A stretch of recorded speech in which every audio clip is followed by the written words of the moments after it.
people that they suspect might be doing something, but they might be out and they might see somebody going in a bar, and these people that said that they were Muslims, they might there may be people that may go into halal markets, and if they got the little caskets with the food in it, the pork, they might be able to see who's selling pork and whiskey and all that. Some people actually say, I've heard a man say that if he actually went into a halal market and saw pork in there, he would bust the case open. He would just take it back and bust it.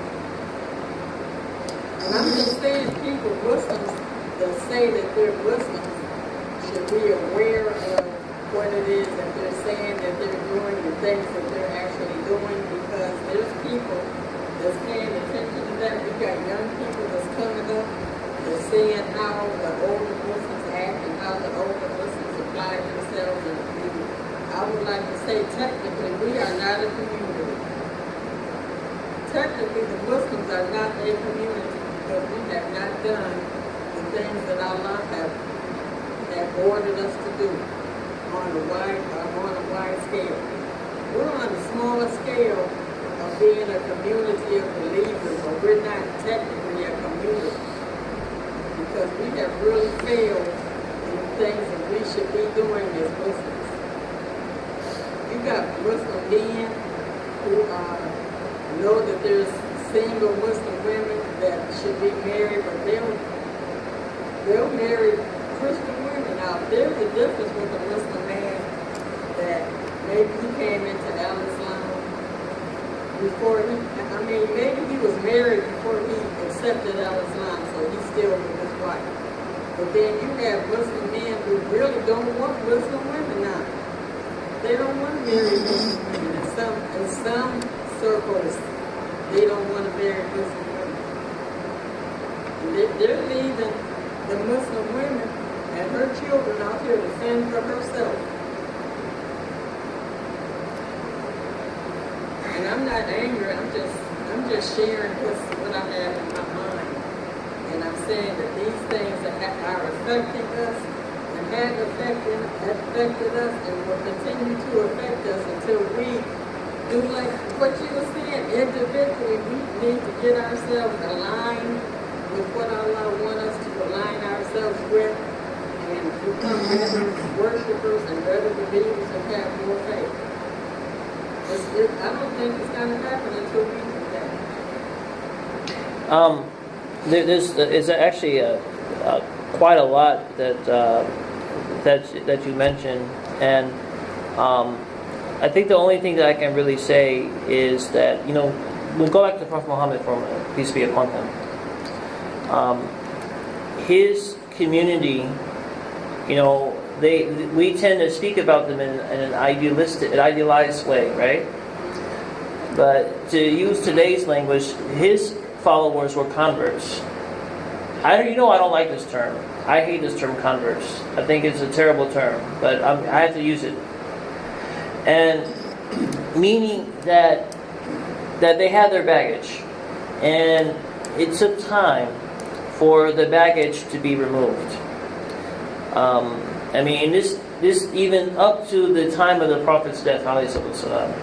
So they had their baggage, and the one thing that you had mentioned is marriage, and I find that in our town that there are a lot of single men, but not enough women.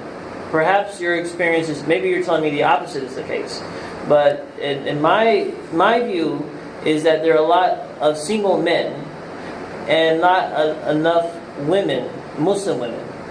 And part of the reason, there are a lot of sociological reasons for that. But the other angle to it was I'm really getting at is that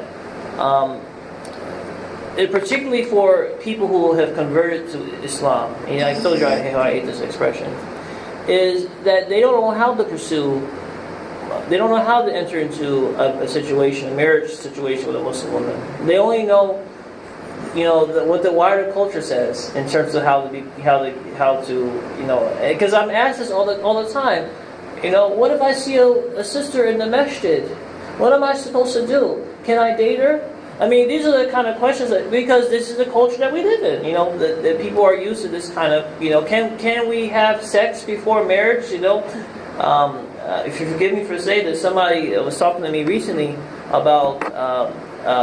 If I'm sorry to say it like this, but you're all adults here. Test driving, before buying the car. Someone was test driving.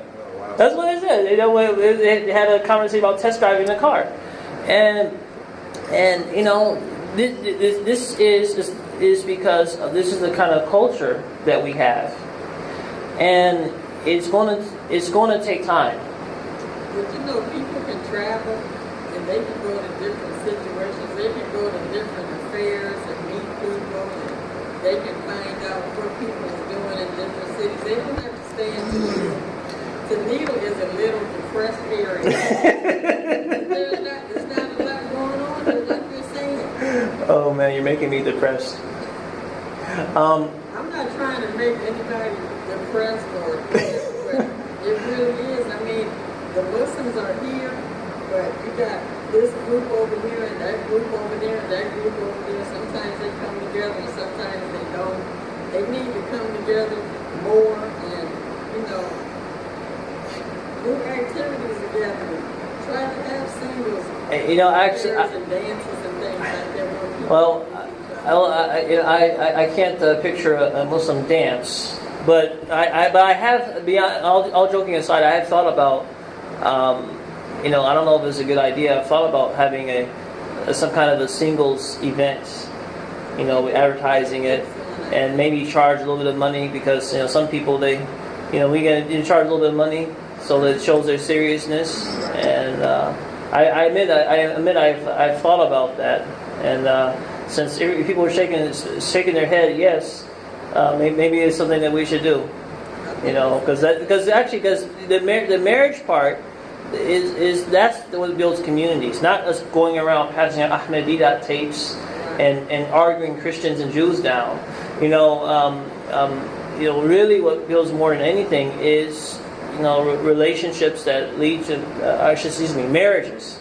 The children that emerge from that. This is what really I believe builds communities. I talk to people in other big cities, and they say it's not just a small depressed areas that's going through this, but somebody said like in Atlanta, for example, there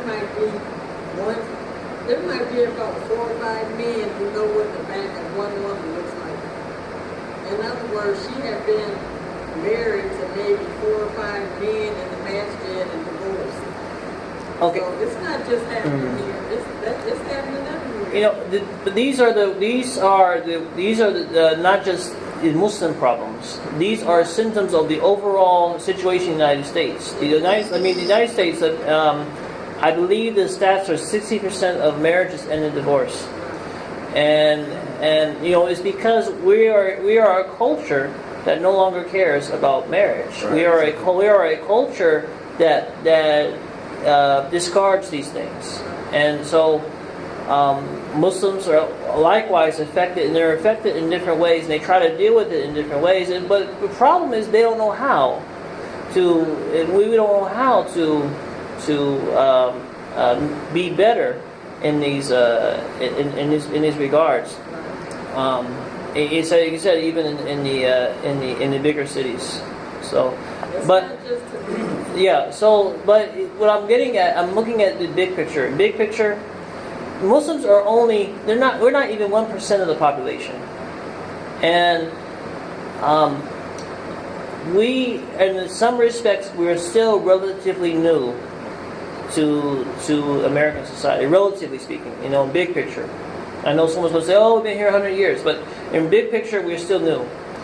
And it's going to take time, just like it took time for the Prophet Society and afterwards. It's going to take time for us to work out to get out of those things, out of the harmful aspects of mainstream culture, and to create our own authentic Islamic culture, our own, it's not authentic Islamic way of doing things.